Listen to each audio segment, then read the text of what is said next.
And now, The Money Show with Stephen Grootes on 702. Let's walk the talk. The Money Show with Stephen Grootes is brought to you by ABSA CIB. Discover the latest trends shaping digital assets across Africa.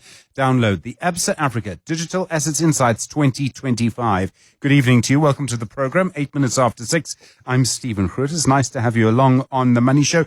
I was asked by someone today, have I noticed that there are sort of fewer people around?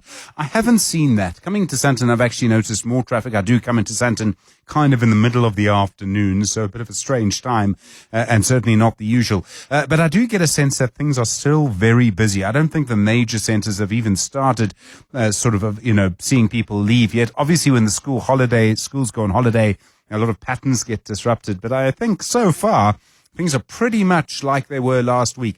I suspect tomorrow will be quite busy, and Monday, being between a weekend and a public holiday, I think Monday is going to be a very different day. Actually, I think things will calm down quite a lot.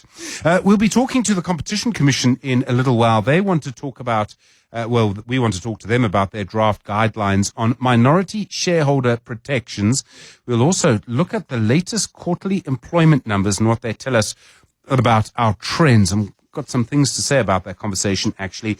We'll look at business confidence. Our business confidence numbers seem to be much higher than they've been in some time. Richard Downing's the Economist who compiles that business confidence indicator for SACCI, the South African Chamber of Commerce and Industry.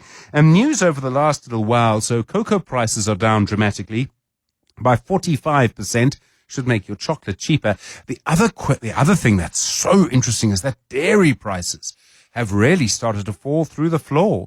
Now, New Zealand is the biggest producer of dairy. They produce more milk than anyone else. I don't know if something's happened there. Maybe they, got their grass growing or something. I have no idea what produces more milk. But it's fascinating because it'll have a big impact on some of the products that you do consume. And not so much milk, I think, because I think most of our milk comes from here. But butter, a lot of imported butter in South Africa, a lot of imported cheese too.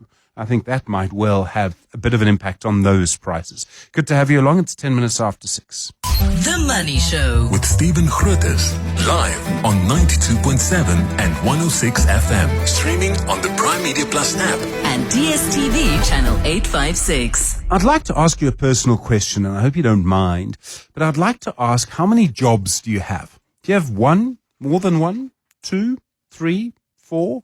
If you look at streams of income, and I don't mean, if you've got investment income or property income or something like that, I'm talking about actual work that you do. How many jobs would you say that you have? And I mean, you see it in economies around the world, the move to the gig economy. And in some ways, there's so many opportunities. You can do so much more. But I think it also means that people are working harder. And it's kind of hard to say, because, 30 years ago, you weren't working with cell phones and email on your phone and WhatsApp and all the rest. And before that, you weren't working with a computer at home at all. So anything you did that you took home had to be paper-based, and someone would have to call you on a landline and hope you were there and hope that the teenager took the right message and all the rest. But how many jobs do you do? And I'll tell you why I ask. Because the latest quarterly employment statistics look at market trends, and they can see that our economy actually lost formal full-time jobs, but created formal part-time jobs. And I know, for example, in China, the number of people who are in a kind of gig economy has grown dramatically. In Europe, people talk about it all the time. And that's happening here too. Now, there might be opportunity for you. You can sort of work every hour of the day if you want.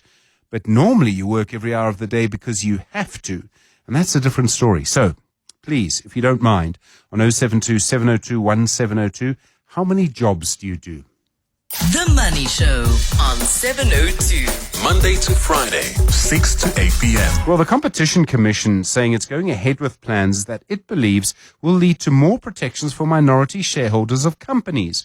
But it also means that changes to minority shareholdings might mean that firms have to file notice they are participating in a merger when those minority shareholders sell their stakes. The Commission says this is also about cases where someone can both be a minority shareholder and still have some form of a veto. If you think it sounds technical, That's because it is. Simphiwe Gumede is a Senior Legal Counsel at the Competition Commission and a co-author of the draft guidelines. Simphiwe, good evening. I do appreciate the time. Thank you. What are you planning to change in your guidelines? Good evening, Stephen. Good evening to your listeners as well. So the guidelines really don't necessarily bring about any changes necessarily, specifically to the framework in relation to merger control and control and merger assessments more generally. The fundamental purpose of the guideline really is to try and indicate a policy position that the Commission is really taking, which is basically just confirming positions that have already been confirmed by the Competition Appeal Court as well as the Competition Tribunal, and similarly are followed in Europe as well. And that's just in relation to the understanding of control, but specifically looking at minority protections and what role they play within the broader business community and space, as well as within merger control more generally. Okay, why would minority shareholders need more protection? I accept what you say about you just following sort of competition tribunal rulings, but what protections do they need which they didn't have before or didn't have before those rulings? So it's not necessarily about giving them protections. I think the guidelines really, in the way in which they're framed, are framed in such a way that they actually recognize the fact that there are these protections that minority shareholders have. So, for example, if you have a look at Annexure B of the actual guidelines itself, and I do encourage your listeners to have a look at particularly Annexure A and Annexure B, there's a recognition by the guidelines that in transactions and in merger transactions, some shareholders may not necessarily acquire controlling stakes in a particular entity, but what they may very well acquire as a result of a transaction might be, for example, some form of minority protection that might be there. For example, a particular veto right, or, for instance, the ability to approve or not approve the strategy of the firm. So what these specific guidelines attempt to do, and specifically with reference to Annexure B, what they're simply trying to do is to recognize the fact that these are rights that minority shareholders do have and sometimes do gain as a result of transactions. And so with these specific rights, they have quite a telling say in relation to the direction, the strategic direction of firms. Would it be another way to put it if we put it like this, and let me just sort of suggest it in this way, that what you're trying to do is get to the heart of who really controls what a firm does. So if it's someone has a 51% shareholding, you presume that person or that entity has control. But in some cases, because of the way things work, maybe because of the way because of the way that shareholders have sort of been sold or diluted or whatever, or cross agreements, all sorts of things.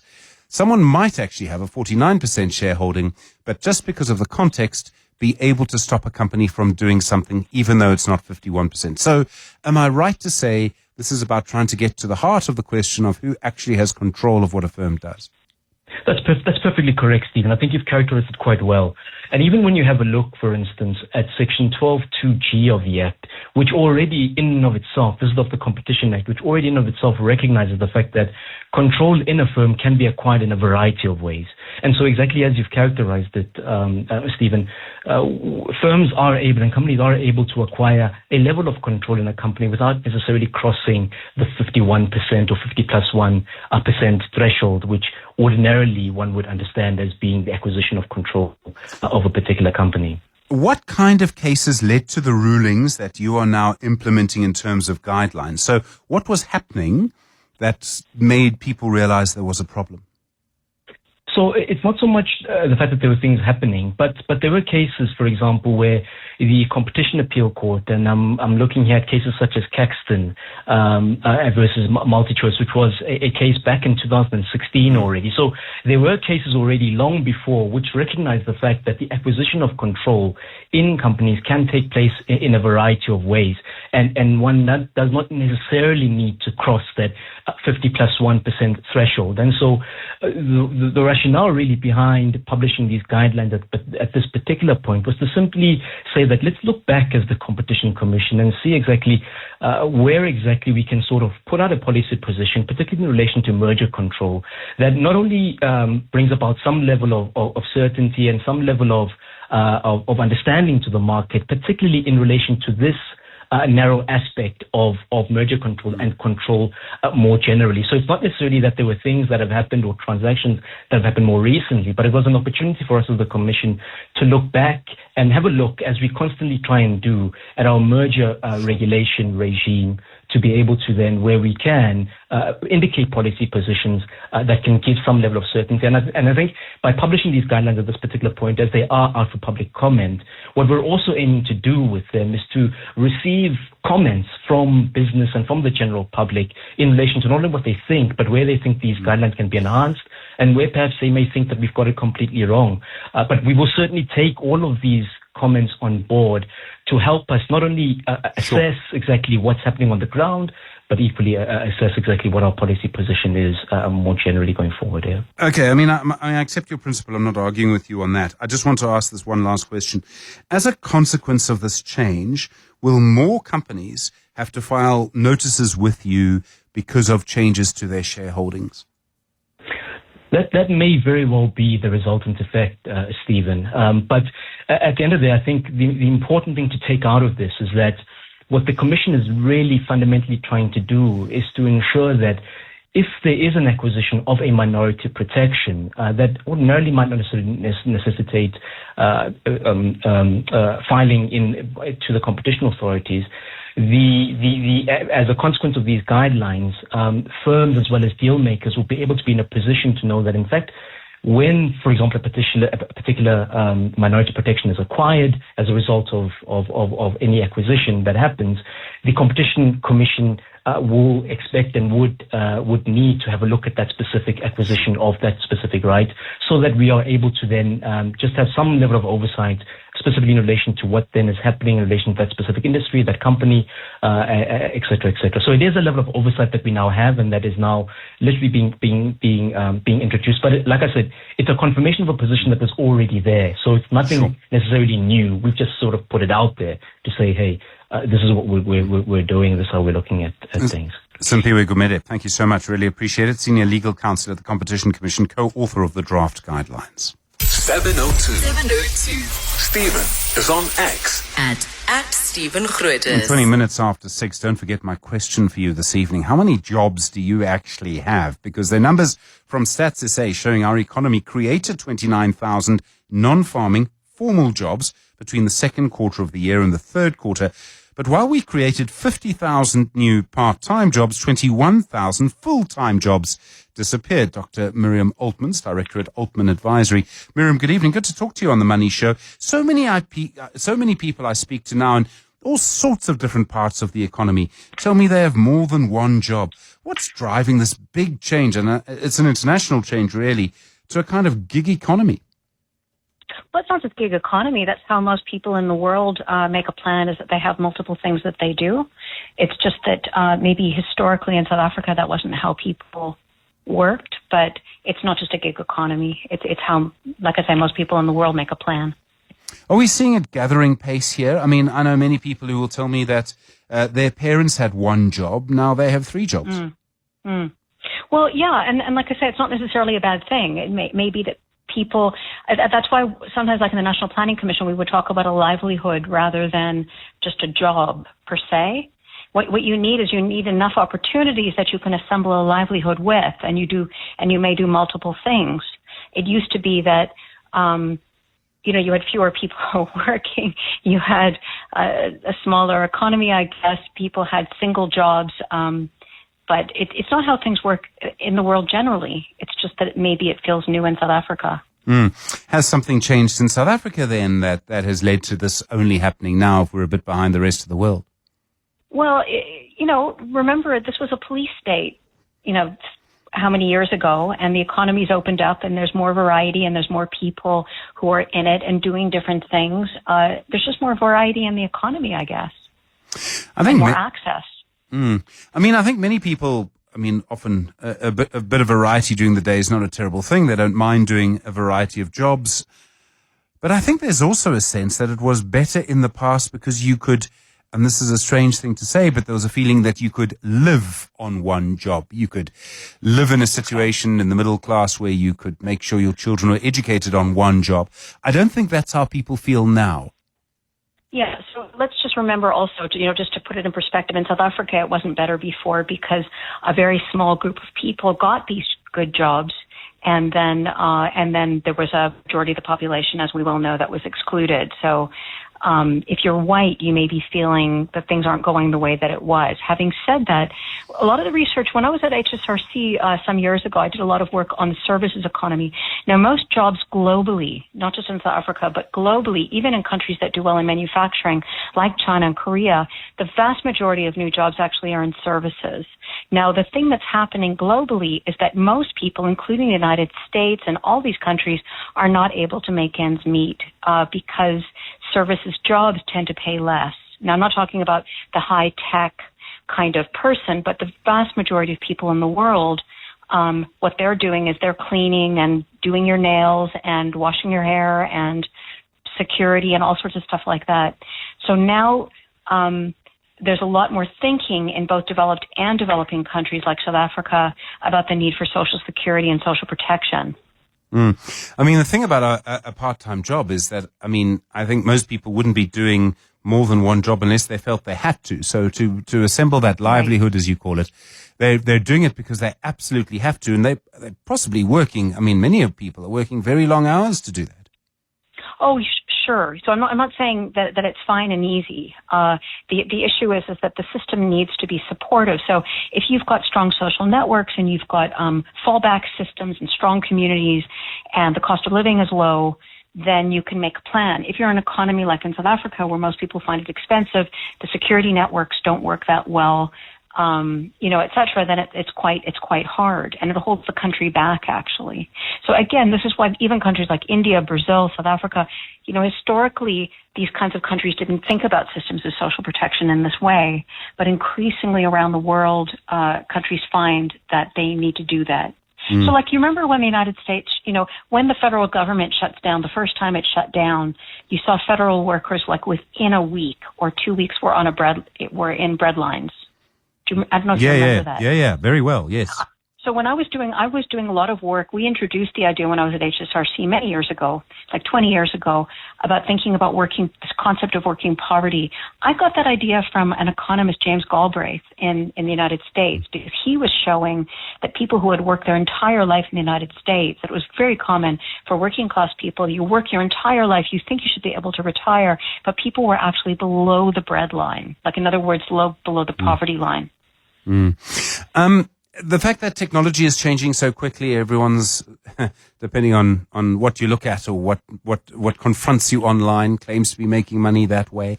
That's that technological change. I'm sure that's playing a factor. Oh, sure, but it always does.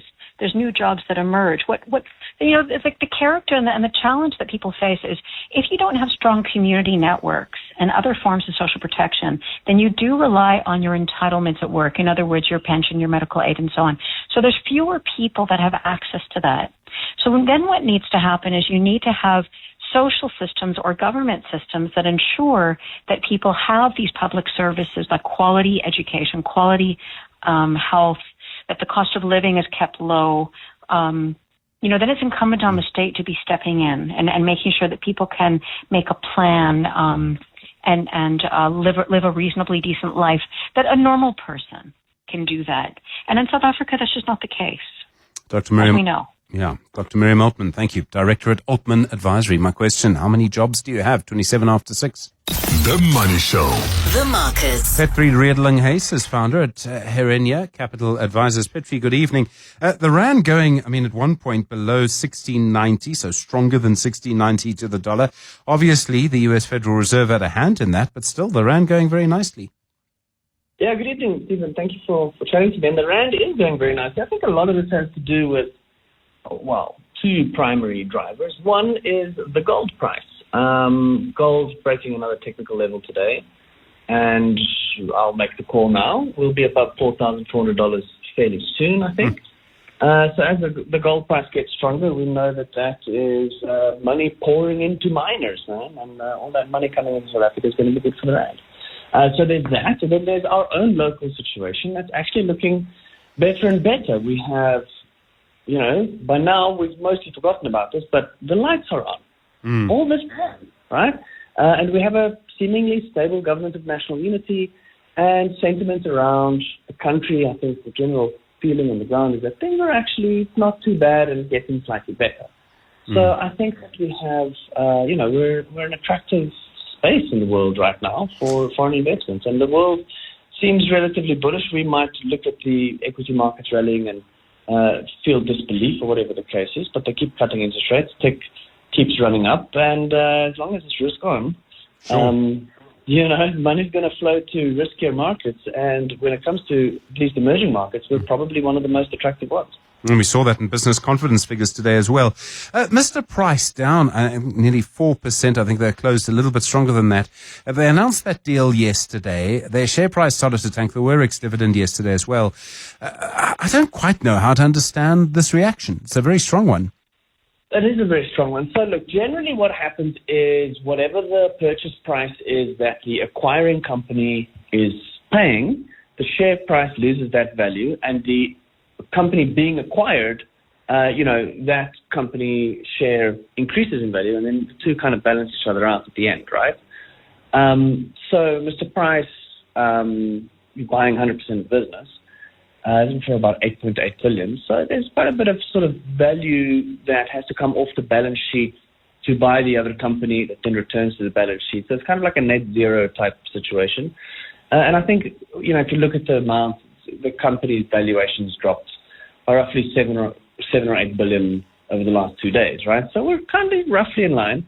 Although, there's a lot of concern. I see 361 Asset Management even wrote a letter to Mr. Price to say, guys, South African businesses have a terrible track record for buying international companies and thinking we're going to make it and just never getting it right. And we're doing it again. And if you look at the financials of this NKD business, they've been losing money for the last 5 years, and suddenly there's a massive turnaround, which looks like it's a shareholder loan being converted into equities for the most part. And then suddenly you buy 100% of it. Are we, it's a category 2 transaction, so shareholders can't stop it. Management gets to make the decision, but they're calling for consultation and they're calling for sort of justification. What's the plan? How do you think this is going to be a justifiable fit? The market really not liking the deal. But, some people, I suppose, are more or less bullish. Yeah. Some people are positive on it. But the market in general, judging by the share price, there are also contributing factors. Ex-div is definitely a factor. Big asset managers not being happy with it is also a factor. And then, that creates a little bit of an echo chamber and a bit of a panic. And before you know it, the stock's down 15%. Petri Redelinghuis, thank you very much indeed. Founder at Herenia Capital Advisors. Just gone 6:30. The Money Show on 702. Monday to Friday, 6 to 8 p.m. 17 minutes to 7. Just to update you, by the way, on the Electricity Ministry 2 nights ago, you would have heard a conversation with some of the people involved, and Carol Payton, of course, the journalist who broke the story, looking at the fact that the tenders which government has issued and the Electricity Ministry has issued that will see foreign companies coming in to help us sort of rebuild our national grid, that their BEE partners won't need to have any expertise whatsoever.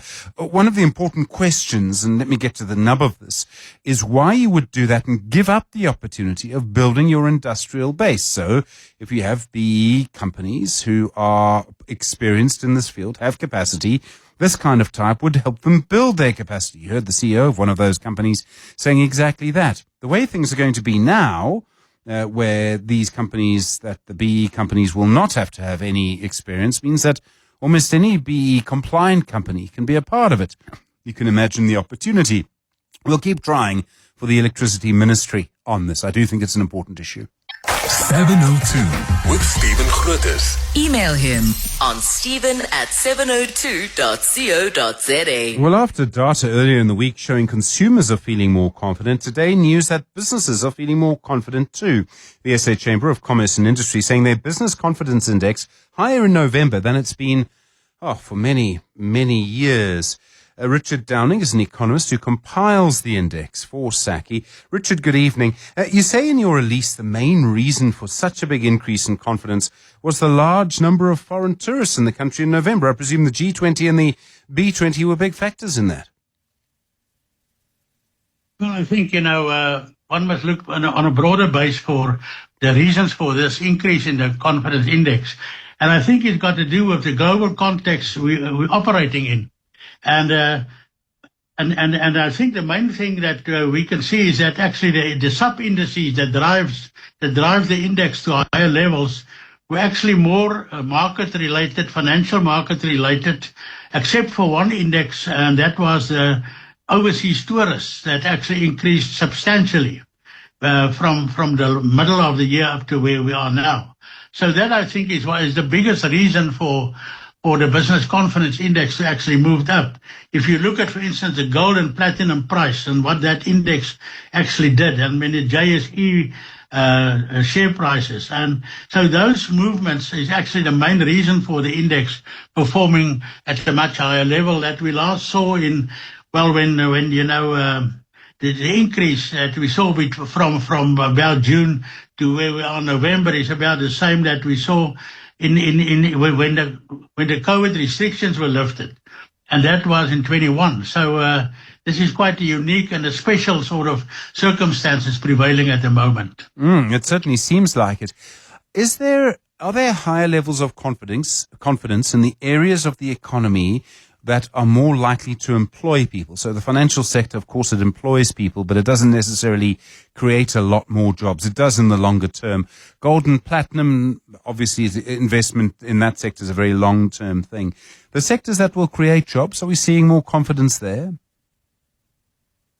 Yeah, that is, I think, the real problem. I mean, as I said, the biggest movements was actually in terms of financial indicators, and except for tourism. But I think that if you look at manufacturing and you look at a medium-term trend, and you see the increases that we see in manufacturing, in construction, in retail, the volumes of retail sales, there's not much of a movement there actually away from the longer-term trend that wasn't very good. So that is a challenge that we're actually facing, is to convert the sort of level of, let's say, or what we see at the moment that is more sort of feeling good type of thing into real activity. And I think, and that is where economic growth comes in, which is the most important part of this. And to have growth, you must actually create the circumstances or an environment where long-term investors come in with fixed capital and actually invest in bricks and mortar, as I usually have to say, but let's say computers and machines or whatever the case may be nowadays. And that is the important thing behind this. I mean, it's about investor confidence in the end driving the economy. And again, that depends upon your policy position, what direction your investor sees the economy might be moving in. And I think we just saw about 2 days ago the IMF again visiting South Africa and making recommendations about we must really start working hard at structural sort of improvements in the economy. And one can list and go on municipalities and logistics and all that stuff. But that is the crux of the matter. It's about an economy functioning properly, local authorities, which is the base for activity, actually real activity, we should perform better. And I think that is the main issues that we're facing. Richard, we've seen, people talk about the good news, the actions that government has taken, the improvements at Transnet, electricity. Is there an obvious next step? I mean, I can think of several. One would be getting on top of the construction mafia, for example. And I think that is beginning to happen, early days. Is there an obvious next thing that government should do? Well, I think the next thing is, the medium-term budget policy statement that we saw. I mean, one can look at those things and see small changes taking place in terms of first your economic allocation away from, say, salaries and wages to more fixed investment and that type of thing, capital and sort of not borrowing. That is the immediate stuff that we're facing at the moment. I think that one of the biggest issues is actually the public sector, which is a very important sector actually in the economy, that is not functioning properly. And we can go on and on. I mean, and we look at crime sort of prevention and policing and all that stuff, and I think that is the challenges. It is more than challenges. It's becoming a problem actually. And it can become critical if we don't attend to it immediately. Richard Downing, thank you. The economist who compiles the Business Confidence Index for the SA Chamber of Commerce and Industry. The Money Show, Stephen Grootes, is brought to you by Absa CIB. Discover the latest trends shaping digital assets across Africa. Download the Absa Africa Digital Assets Insights 2025. 6 minutes now to 7 the time. Well, we've been hearing through the week our farmers are expecting big maize harvests this season. We've had a lot of rain in the Highveld, but it looks like dairy prices around the world, so think butter, which we import a lot of, cheese as well, I suppose, that those prices are going to fall. And with chocolate prices, there's been a big surge in milk production, and that's pushing down the prices of certain items. Tabile Nkunjana is an agricultural economist. Tabile, good evening. We'll get to the chocolate in a moment, but first, our proper dinner. Why has there been such a big surge in global dairy production? Has New Zealand finally got something right? Good evening to you, Stephen. Yeah, it seems like New Zealand is getting back to its former glory because I remember it has always been a leading, dairy producer across the world. And of course, once countries that are influential, such as New Zealand or even the European Union, which is also big, the global supply is always going to be, increasing at that time. And it seems like we are experiencing that. And not only that, another issue is that because of, milk and other products that are there, they're not necessarily, stable products. They are sort of, supplementary foods. So once economies are not doing very well, the demand was not really there. So when we have a subdued demand and oversupply, then we are it's always going to be the case where we're going to see, the prices for all the products like butter, as you're mentioning, and of course the milk itself. I'm presuming that most of the milk we consume is actually produced in South Africa. Are we going to see people importing milk here in some way, looking for a market? Given that now it's because once you have bigger players that are very influential, you can never know how the market is really gonna react. But the overall general view is that once because for instance, you correctly mentioned that South Africa, we produce very larger amounts of our own milk. And actually, we're even donating in terms of selling it. But there are products that are dairy that we do buy, from the likes of cheese that are coming from the countries in the European Union. So those products are going to relatively go down, which is a good thing for the consumers, especially those that are really into cheese and other products that are made of milk. But generally, that's how the situation stands. But for South Africa specifically, as for milk, we are really doing good. But there are products, especially processed products, that we do buy outside. We're seeing also cocoa products. Cocoa prices are down. And it's been a big story of the last year. They're actually, and cocoa obviously goes into chocolate, it's down 45% on the year. Wow. That's a significant one. I remember, I'm not sure if it was with you, but I did discuss this some time ago when we had a record of around $12,000 per ton of cocoa last year. And that was very much, a shocker for a lot of people, with a lot of, people saying that this is how is this happening, but there were a lot of drivers to that.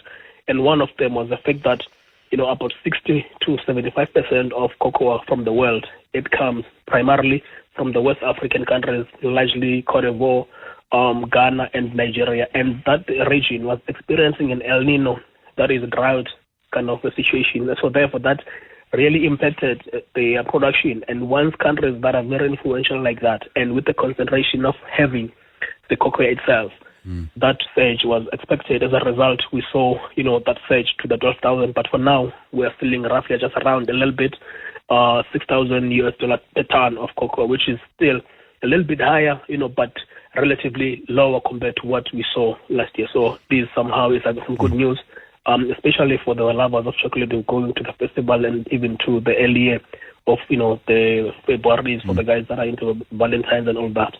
I presume chocolate prices are fairly sticky, by which I mean that they were probably quite careful to increase the price quite slowly. They wouldn't have wanted to shock people. It's also something I'm told you can live without. But now, now you're in a position where prices are coming down, and unless there's a nice big price war, which would be wonderful, people might keep the prices where they are. They've also probably got some money they'd like to recoup. The thing with market, Stephen, is that, because, for instance, if you talk about chocolate now, you're talking about the value addition of it. And if you are to look at the countries that dominate that, is the likes of Germany, Belgium, Italy, the European Union, because that's where the chocolates are coming from, which is exactly where South Africa exports its products, So as a result of that, we have seen the spillover into our market. But of course, the market is always going to be careful in terms of how things look like, because remember, another issue that has been impacting coca, it has been a disease. They call it swollen something, particularly from the West Africa. So those are some of the issues that, we cannot really say, in the long run. But at least for now, things are really looking, good for everyone, including the sellers of the chocolate, and then, of course, the buyers. But we are hoping that things are going to stabilize, because, there's a lot that is happening across this. If it's not the disease outbreaks, it is the speculative trading in it, because of the imbalances in the market and the changes in the production dynamics, and of course the exports themselves. Tabile Nkunjana, thanks very much indeed. An agricultural economist. Fascinating to see how quickly things change. And normally you see big stories when prices go up, but when prices go down, you don't see the same story. But the story here is it's 45%. That really is extraordinary. We'll talk about the US and their new visa waiver program issues. It's around your social media. We'll talk about small businesses and the end of year as well. And don't forget Investment School tonight. Zeronia and Jaiba. What am I talking about? I'm not entirely sure, actually, but I'll know by 8 o'clock. Good evening. You're with The Money Show. It's just gone 7. And now, The Money Show with Stephen Grootes on 702. Let's walk the talk. The Money Show with Stephen Grootes is brought to you by Absa CIB. Discover the latest trends shaping digital assets across Africa.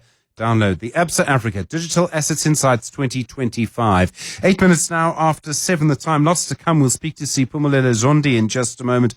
Our tech expert. What's happening in the US if you're going to go there, the visa waiver program, all sorts of things. But social media suddenly becoming a big issue. People being banned just because of something they said on social media. Also looking at small business focus. What do you do if you're a small business the end of the year? Do you have a little party for clients? People love it, by the way. They do like to be invited. Costs you a bit of money. How do you manage that? And then in Investment School, Jaiba and Zeronia, what it means for you and what they actually are. It's quite a technical area. I'm quite looking forward to it, actually, because I know so little about these two reference rates and why they're important. So I'm quite looking forward to Investment School tonight. Good to hear from you as well. 011 883 0702 021 446 0567 and voice notes on 072 702 1702. The Money Show with Stephen Grootes, live on 92.7 and 106 FM. Streaming on the Prime Media Plus app and DSTV channel 856. I was fascinated by something I saw today from IATA. They're the International Airline Association. And they're suggesting that in terms of the average real sort of rate, the average real airfare in 2025 US dollars is 34.7% cheaper than it was in 2015. In other words, if you're flying now, you're paying nearly 40% less in real terms than you were 10 years ago. That is unbelievable. And it talks to so many things. I sometimes look at airlines and I sort of think, how are you making any money? And the answer is they're making very, very little. And we've seen that in South Africa. Actually, quite a few have sort of gone under. Terrible phrase to use with an airline, but quite a few have been sort of grounded, let me say it like that. There are, of course, one in particular that seems to be doing particularly well. But the airline industry making very little money per passenger. And I do wonder what will change. Is there too much capacity? Are not enough people flying? I don't know if it's just that. I think globally, if you look at what's happening in the US, there's a big problem with their infrastructure. Their airports are not as good as they should be. You see some fantastic airports in other parts of the world, parts of Asia, some parts of Europe, but parts of Asia particularly. And just that infrastructure, I think, has an impact. Now, people worried about regulations in Africa. Visa restrictions are a major issue. You just don't get the demand that you should. But sure, next time you're on an airline and they don't have the movie you want, or you can't get the drink that you want, just remember, you're paying nearly 40% less than you were 10 years ago. The Money Show. Tech Thursday. Well, Siphumelele Zondi joins us now, of course. And Siphumelele, good evening. The US is saying it's going to look at social media histories of people from countries that don't require a visa. So this means that when you arrive in the US, or when you apply for a visa or whatever it is, you could actually find that people are going through your X, your LinkedIn. I mean, they've been doing that a bit before, but they certainly seem to be ramping it up. Hello, Stephen. And yes, it seems like it's something that they want to do a lot more of. And they're even saying that they want access to emails from the last 10 years.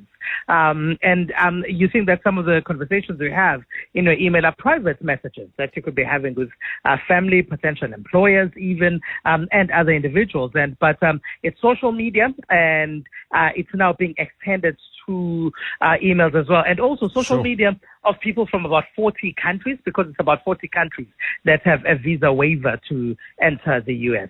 They want to look at your email.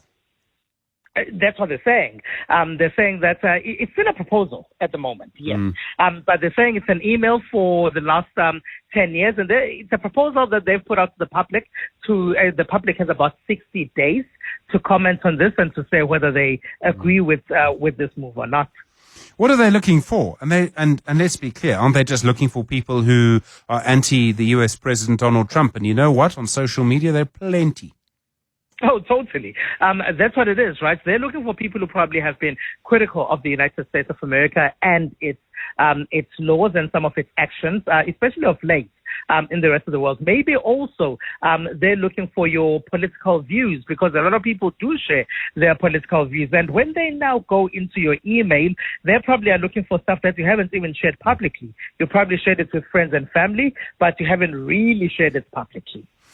I'm fascinated by how they would do this, because they would want to do it quite quickly. Right? And they must be using, I don't know, software from Palantir or someone, AI in some way, because you can't go through, I mean, if you had to sit down and go through a teenager's social media, I mean, trust me on this, Siphumelele, you don't have the time. I mean, they must be using some very clever software to do it. Well, totally not. They probably would have to consult some sort of AI in order for them, because when you think about the airport and how difficult it is to get everybody through as it is, so now you have a whole lot of people who you have to go through every social media platform that they've ever been in. And it's different from when they've applied for a visa, because there you keep the passport for, let's say, a couple of days while you do the work.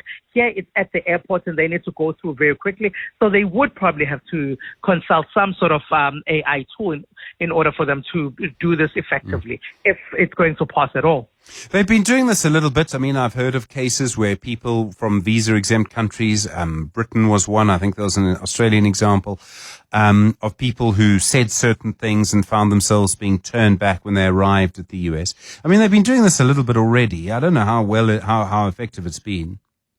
Yes, especially for your high-profile individuals. I'm even thinking there was South Africa is not a visa-free country, travel to the U.S., but there's even been Noda is a music producer from South Africa who mentioned that he'd posted something and suddenly a visa he'd received was revoked to the U.S. So he could no longer go there, even though it had initially been granted. So they have started doing this, especially this year more than before. One of the things I find interesting is that if you want, say, Stephen's social media accounts over the last 3 years or even 5 years, that's fine. But over 10 years, people change so dramatically. So not just that your views change, but you know the old claim, oh, my social media was hacked, right? What you'd be able to do is you'd be able to say that post 10 years ago didn't come from me because I looked different, I had a completely different profile picture, I had a beard, I had hair, whatever, I don't have those things anymore, whatever it is. You'll be able to do that. I mean, you start to get into a really complicated space when you're trying to prove something from 10 years ago. It goes beyond that, right? Because it also goes to whether it's not going to chase away travelers as well, especially from those, because the reason they're visa-free countries is because they are countries that are probably are better than most countries economically, and they have very, very many options in terms of where they can go. So when they now know that they're going to be stopped at an airport and they're going to take a very long time to be processed, and there's going to be in a way an invasive method that's going to even look through their private conversations where they've shared private information with certain individuals, and think about all the things you share on your email with your employer when you're applying for stuff, etc., etc. And so would people not then want to go elsewhere as opposed to a space where that might be problematic? Have we seen other governments doing this, acting against people on social media? I mean, I know of cases where people have been arrested for things they've said on social media, but that's usually very political. It's unusual for the United States of America or for, let's say, Western democracies to do this. But yes, we've seen quite a lot of this. The latest one was, for example, Tanzania, where there was a clampdown around election time of people and their views on social media, arrests and the like that happened there. So it happens quite often, even social media shutdowns, when governments feel that people are engaging in content or conversations that are untoward towards the state. It's rare that you've seen it being done by a Western government in the way that is proposed by the United States of America. I mean, some people might censor themselves. Might be a bit late now, I suppose. But social media, I think, is changing so much anyway. I mean, obviously it depends, but I know some people just don't spend nearly as much time on certain parts of it. X has lost a huge number of users. Something does seem to be shifting, and I don't know how useful this is going to be to the US. I'm not even sure if it's useful at all, because does someone change their views about America or about whatever issue just because they've been refused entry into the country? So I'm not sure about changing views, but there has been this narrative in the United States, because when you think about TikTok from the beginning of the year, when Trump came in as president, or just before he came in as president, there was almost this stance that TikTok needed to be shut down or it needed to be owned by an American. Eventually, in the last month or so, there was an agreement that the version of TikTok that Americans are going to have access to is going to be partially American owned, and it will be American controlled, which means then that there could even be content that might be deleted, content that might be limited in terms of visibility. So there has, even before Trump took over in this second and last term of his, this view that there needed to be more control of conversations that people are having on social media and what they have access to and what's visible to Americans especially. Simphiwe Zondi, thank you so much. So interesting to watch this play out. Our tech expert on The Money Show. 19 minutes after 7, Small Business Focus is next. The Money Show, Small Business Focus. 21 minutes after 7, the time. Year end, heading into the Christmas season, lots of conversations about what you're going to do, what we're not going to do, and how a small business manages that. Sonkoba Vuba is an entrepreneur and business strategist. Sonkoba, good to have you with us again. If you're an entrepreneur, if you're running a small business, I mean, should you be in the business of having a year-end function or something like that? Hi, Stephen. Always a pleasure to join you. Thank you so much for having me again. I mean, it's quite an interesting one, right? Because entrepreneurs pinch pennies, and the question is that a worthwhile spend? I think if we kind of go down to the essence of kind of this year-end function like madness that we're seeing at the moment, is that it is a way to pause, reflect. It is a way to thank different stakeholders, be it your staff, be it your clients, be it other stakeholders that are quite key in your value chain. for the year that you've done and collaborated over. So while maybe you're not throwing the biggest of parties, but in essence, you've got to find a way to still do those things in order to be top of mind, especially if some of your clients are large corporates who are kind of spoiling their clients and staff at this time of year. I mean, it's all about that sort of personal relationship at this point. And any FaceTime that you can get them to see you is probably a good thing. Whether you do a kind of, look, it's the low-key 7:30, but we'll have good coffee and and you'll make it yourself, or it's a kind of slightly something better than that. I mean, all of that's a good thing. 100%. And I think you're spot on. It's about FaceTime. I think post-COVID, we've kind of gotten comfortable hiding behind screens, and there's nothing like in person. And like you say, in order for you to remain top of mind, but also most importantly, build relationships. I think we often like to hide behind the company, the corporate, the business, but all these things aren't actually real. It's the people who are real. And, we're biased. We're not always objective. And the reality is we also have recency bias, which is we remember the most recent thing. We remember the person who's the loudest. And therefore, this is a season where entrepreneurs actually do need to show up, not just for themselves to have a moment of reflection and a pat on the back for the year and strategizing for the new year, but for their staff members who decided to kind of go this hard journey with you and take a risk on the dream and vision that you're building, but also for those clients who have also believed in your business and decided to go the course with you. I mean, I've been at a situation at a sort of financial year-end party where I bumped into a person from a different part of a company I was working for. That conversation led to something that led to something else. It's the same for a small business. Even if you are a team of 5 people and you see each other every day, if you're meeting over a quick beer or a glass of Diet Fanta, because that's all you have, or for whatever reason, you're still in a different space. And I think that's important. Even if you're in the office, I find there's a moment where people can relax with the boss. Yep. Boss has rolled up their sleeves and is having a beer or Diet Fanta too. And that's an important moment, I think. I think we shouldn't lose those moments.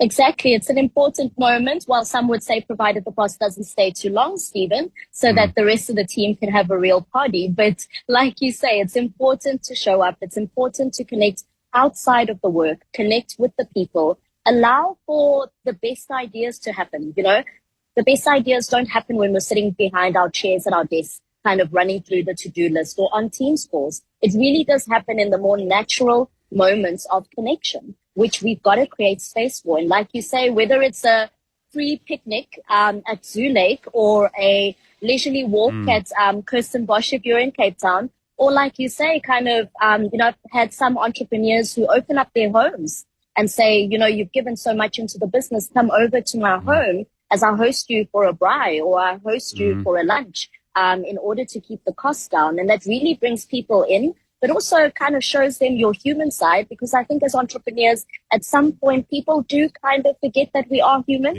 and that we can have a bit of fun and that we also have stresses and concerns that everyone has, and that we have partners, we have families, we have homes.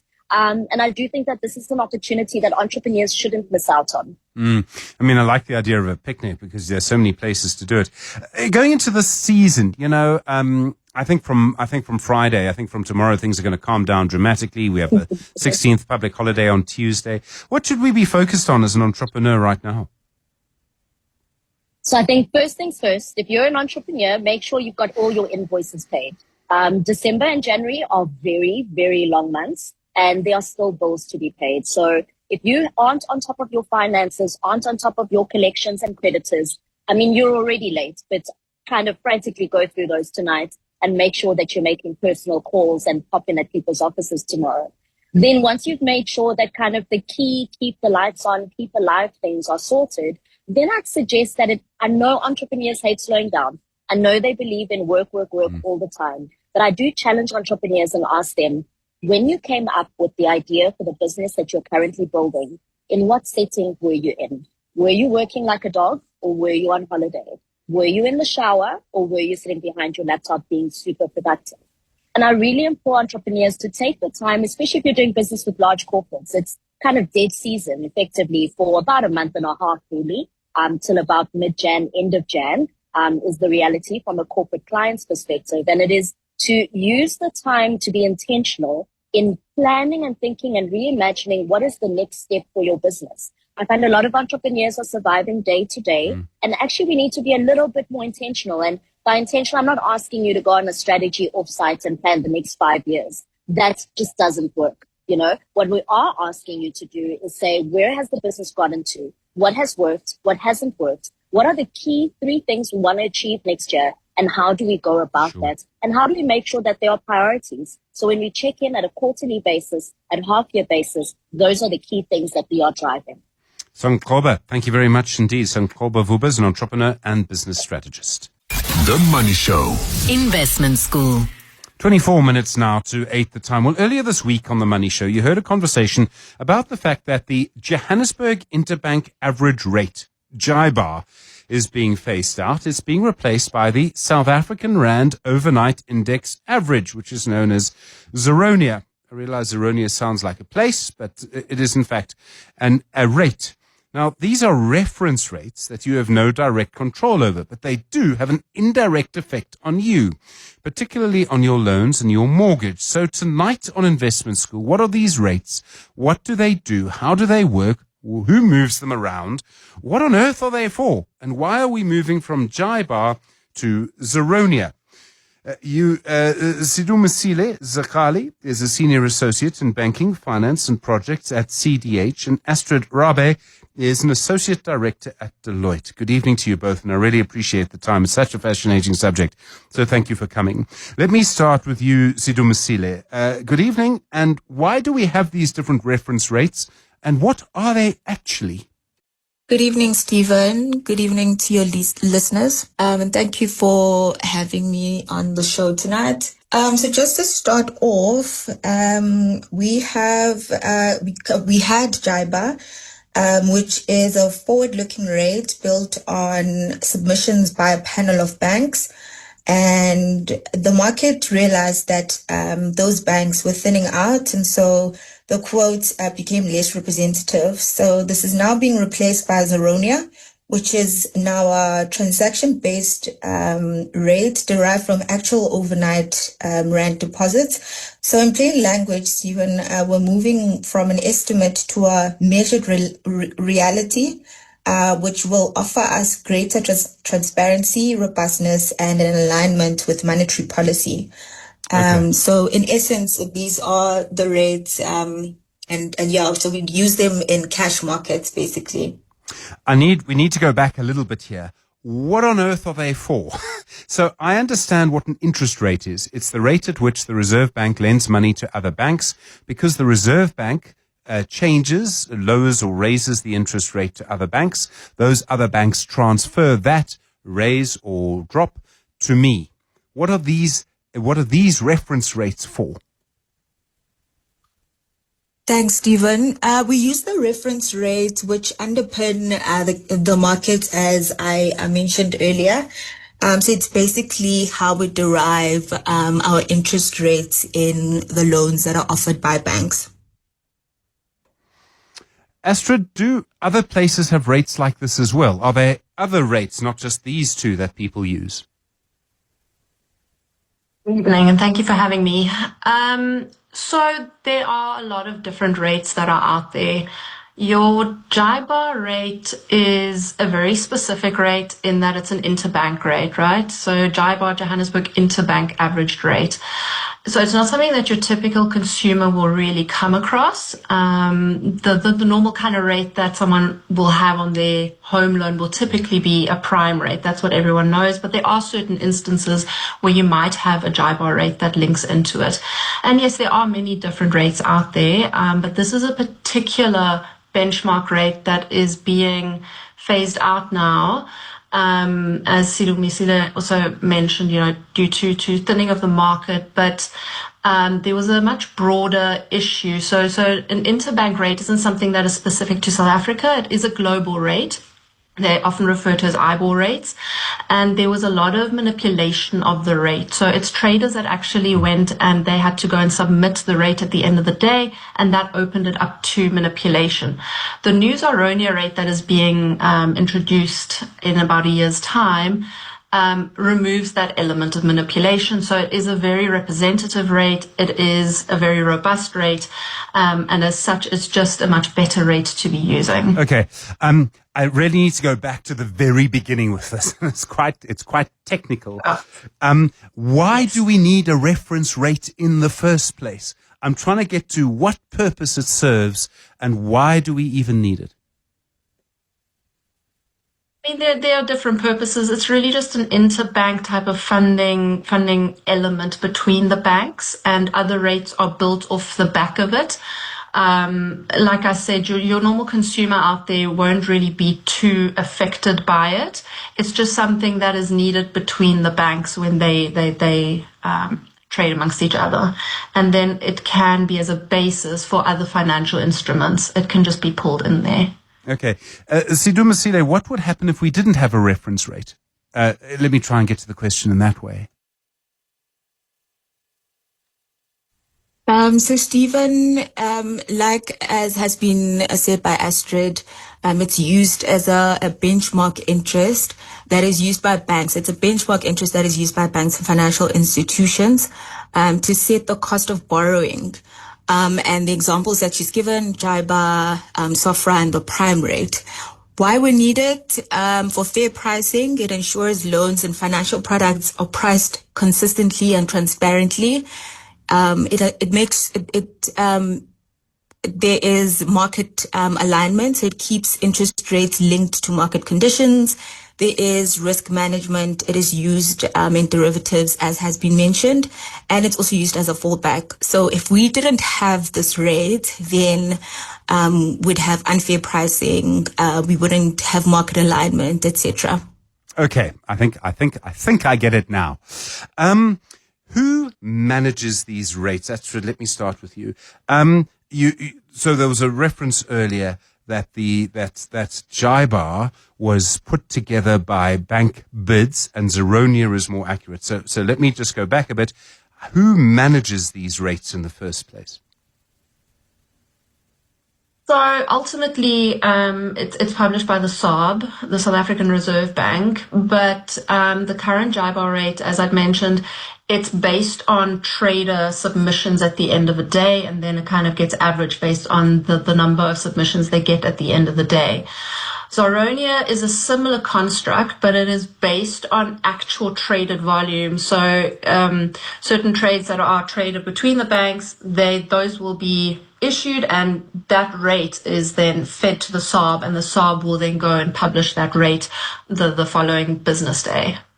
And then all of the banks will follow that rate. And I presume all of them, I mean, there's no outliers, all of the banks would follow that and use that as a basis for something.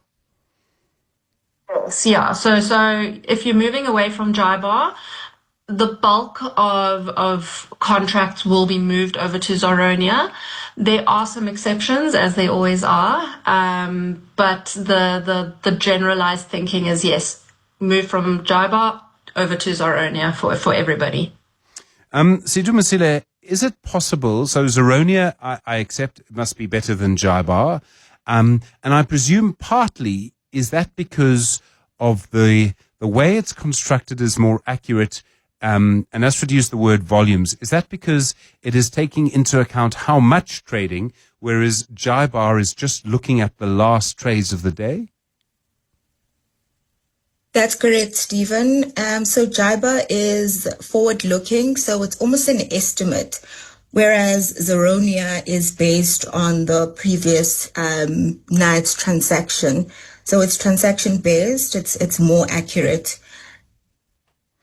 Could there one day be a better way to create a rate that would make it better than Zeronia and more accurate in some way?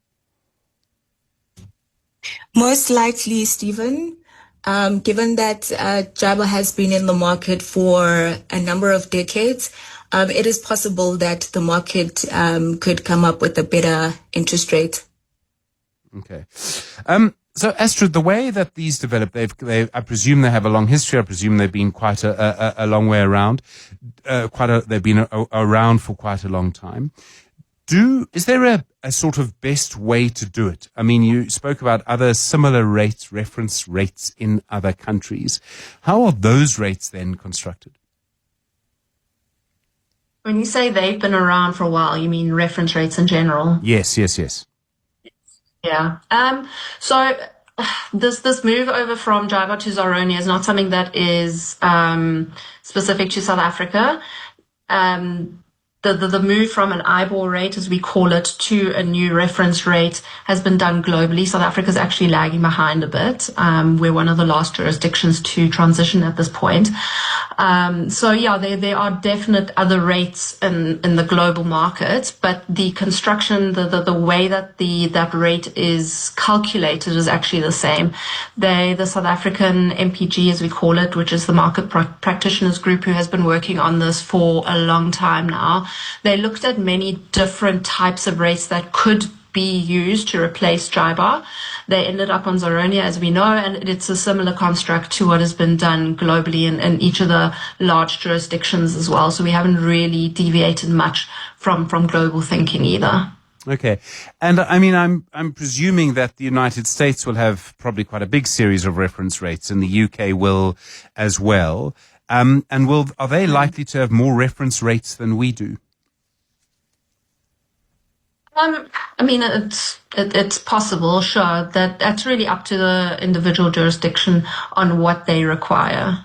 Sidumasile, when we look at these rates, what then impact does it have on actual ordinary people? And I know there's been reference to the fact that quite a few home loans, I think it's about 100,000 of them, maybe a few more, are linked to JIBAR. Why would some home loans be linked to JIBAR and others are not?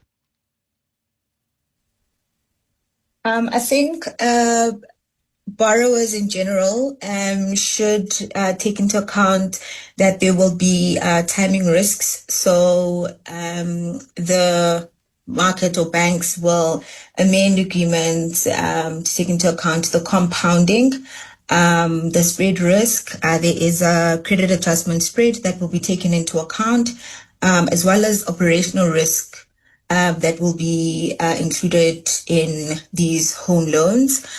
So it's not going to affect all of them. It's just going to affect those that reference JIBAR, and those that had already referenced transitioning language would then immediately follow through that it will be Zoronia. But if it was referencing JIBAR, then it would need to be amended. Whereas if it didn't reference JIBAR, then it obviously wouldn't be amended. So that's the difference between the two home loans, where one references JIBAR and the other one doesn't. I'm sorry, what is credit adjustment risk? Credit adjustment risk is used when you're switching contracts. So they adjust the repayment essentially in the contract. But it's a Zoronia. It's a manner in which Zoronia will be calculated. So you wouldn't find it in JIBAR, for example, but you'd find it now in Zoronia. So the backward-looking effect would then take into account that credit adjustment. So you adjust the credit based on the previous transactions. Astrid, when this happens, will it actually change the amount of interest that someone will be paying on a mortgage? If you're going from one reference rate to another, it would seem to me that it would have some impact on what people are actually paying. No, so it won't. The whole principle behind the move from JIBAR to Zoronia is a principle of economic equivalence. It means that you shouldn't have any sort of economic impact in that move from the one reference rate to the other.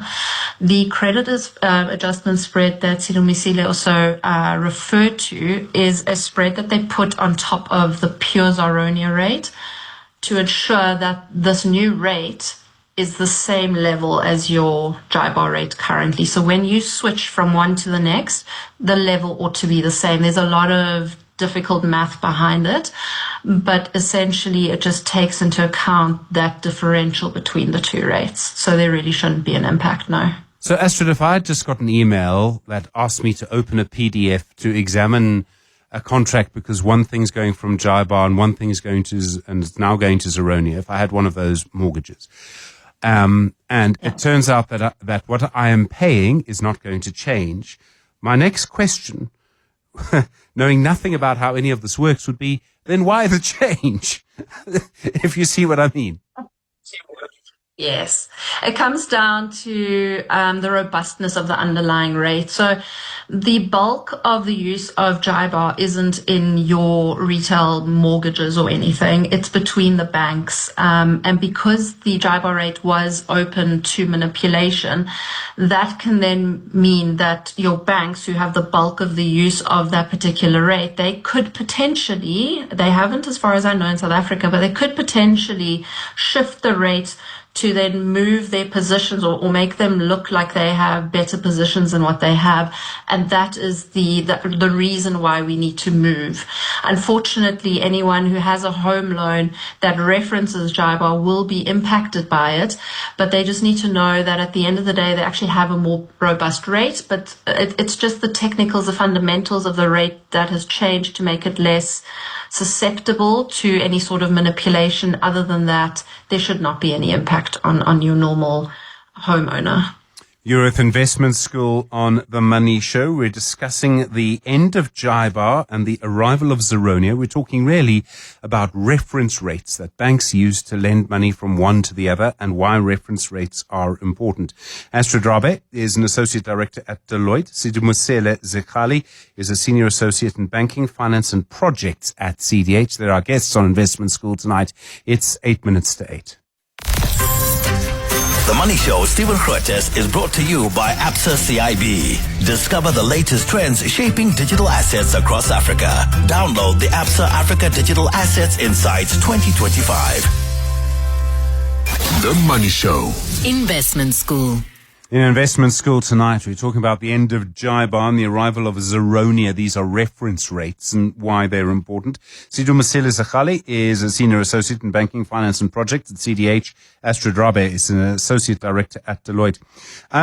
Sidumusele, when you are moved from one rate to another, let me go back a little bit, actually, because this is a technical area. Is there a difference between how much one rate moves compared to the other? In other words, I suppose the correct word might be volatility. If they are both at value X, would you expect them to move up and down in the same way over time? Or would one be more likely to be slightly more variable or volatile than the other? Thanks, Stephen. One would be more volatile than the other. If one is forward-looking, would think that the backward-looking there would be a difference between how they're calculated, given that the one built in credit and liquidity and the other doesn't. Given that the one could be risk-free or backward-looking, so there will be differences between how they are calculated. Okay, so which one is more volatile, Zeronia or JIBAR? Is it possible to know now? I think that Zeronia, given that it is more, so JIBAR is more volatile, and hence the move to Zeronia. So you'd want a more accurate rate, and I think that's why that informs the move to Zeronia. But it would be a commercial discussion that would be had with the respective lender. Okay, okay. Astrid, what would make one, so why is being forward-looking give you a different sort of measure of volatility than being backward-looking? I suppose, to put it another way, what is it about Zeronia that makes it more stable than JIBAR? So the backward-looking element means that it's based on actual trades that have happened in the past, as opposed to being a forward-looking estimate, which is what JIBAR is. So JIBAR is based, like I said, based off of trade volumes going forward, but estimated rates. So It's because of the estimation element of it. It'll work a little bit differently. There are obviously other operational elements that come in here on forward-looking versus backward-looking. But that's something that your large financial institutions would be more worried about. But it's the overnight element of Zaronia, which makes it for lack of any other way of saying it's almost like a risk-free rate. That risk-free element then also removes some of that volatility that your credit and liquidity elements under the JIBAR rate might still show. Simudisela, have we lost anything by being so late to act? Should we have acted earlier and sort of been, as quick as some other countries were to change the way they did things? Certainly, Stephen. We should have acted earlier, but we are informed by the London market. So when they move, we essentially move along with them.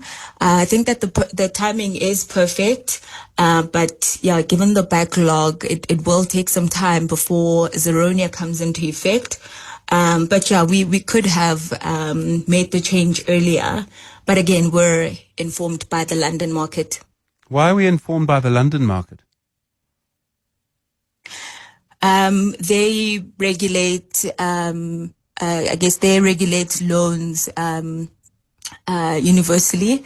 And so we I guess also the law that applies in London is what we have adopted in South Africa. So we're most likely going to follow what the London market is doing. It's a kind of classic thing of economies. They follow each other, and when it comes to monetary policy and rates, they all kind of keep in touch, but they don't follow each other. The governor will remind me. Thank you very much indeed. Sidumusile Zakhali is a senior associate in banking, finance and projects at CDH. Astrid Rabe is an associate director at Deloitte. It's a very technical area.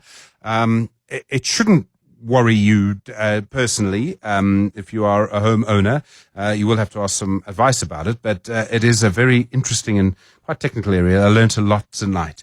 Now, Astrid and Sidumusile, thank you very much indeed for your time. The Money Show, Stephen Grootes, is brought to you by Absa CIB. Discover the latest trends shaping digital assets across Africa. Download the Absa Africa Digital Assets Insights 2025. Well, in the US, things turning a little bit positive despite that AI scare from Oracle earlier. The Dow Jones is up 1.25%. The Nasdaq is down 0.5%. Still, the S&P 500 up 0.02. So a lot still to come. I think also people just the buoyancy still on the Dow Jones, I'm sure, from the cut in interest rates last night in the US. That's also strengthened the rand. We'll be back tomorrow. Good evening. It's 8:00.